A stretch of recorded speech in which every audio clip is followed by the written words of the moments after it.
After 2010 saw only one release for the Marvel Cinematic Universe, 2011 began with a bang. Releasing worldwide on May 6th of 2011 was Marvel's most risky and ambitious film yet, Thor, which was by the director Kenneth Branagh and producer Kevin Feige, confirmed to be the hardest film to get off the ground and the one that would quote-unquote make it or break it for the entire Marvel universe. The film had a production budget of $150 million and would go on to make $449.3 million.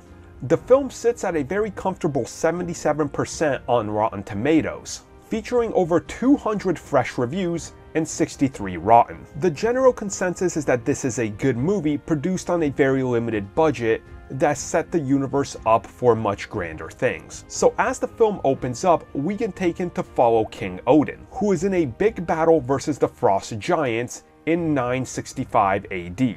And they are fighting for the casket of ancient winters. Jumping forward to present day, we see Odin on the throne as his son Thor is about to kneel before him. The ceremony is cut short when the Frost Giants attempt to retrieve the casket. Later on, Thor decides to take matters into his own hands and travel with the warriors 3 and Sif to Jotunheim and confront these Frost Giants. He is joined by his brother Loki, and everything goes really bad when Odin figures this out. Back on Asgard, Thor is outcast to Earth without his hammer, and he has to prove himself and that he is worthy. Now in New Mexico, Thor has to figure out exactly what he needs to do to get back to Asgard. Here he's going to run into a few people that are going to help him, and we're going to get a few big Easter eggs for the future of Marvel, such as the inclusion of Clint Barton, aka Hawkeye. Agent Coulson of course returns with S.H.I.E.L.D., and we now learn that this movie takes place right along the ending of Iron Man 2. As Odin is not feeling well and goes into Odin's sleep, Loki decides to take it upon himself and try to keep Thor away. We also learn that Loki is half Frost Giant, and was in fact adopted by Odin. Feeling enraged and wanting to kill his brother, Loki sends the Destroyer down to Earth to take care of Thor. The Warriors 3 also find their way down there once they discover this conspiracy and go to help their best friend. They all battle the Destroyer, and ultimately Thor does become worthy and wields Mjolnir once again.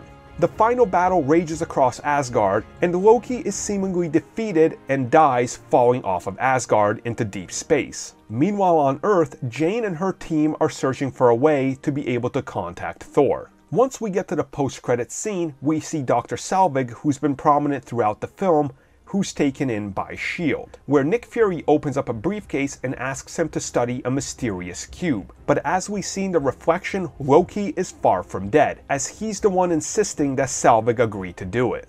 The cast of Thor features Chris Hemsworth as the God of Thunder himself, Natalie Portman as Jane Foster, Tom Hiddleston as Loki, Stellan Skarsgård as Eric Salvig, Anthony Hopkins as Odin, and Jamie Alexander as Sif. Many of these actors would go on to have substantially big roles in upcoming sequels or films that are tied into the MCU, like the Avengers. While the primary villains of the film are supposed to be the Frost Giants, it is definitely Loki that takes the spotlight here. And Tom Hiddleston would go on to become many people's favorite person in the MCU. He himself even overshadowed Chris Hemsworth as Thor, and pretty much everybody was focusing on exactly how amazing Loki was. This film itself was definitely a big risk for Marvel.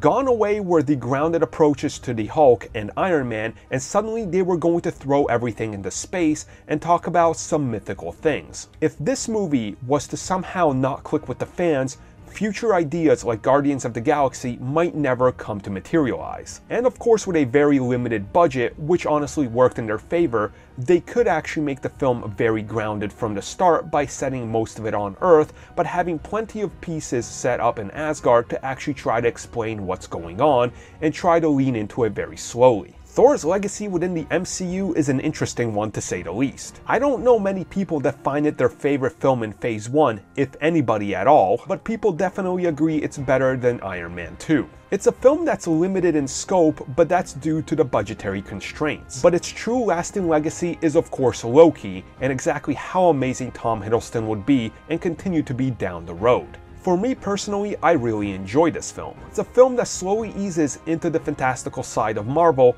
without beating you over the head and trying to take on too much before the audiences were ready. And it sets the foundation for what's to come in the future in the cosmic side of Marvel.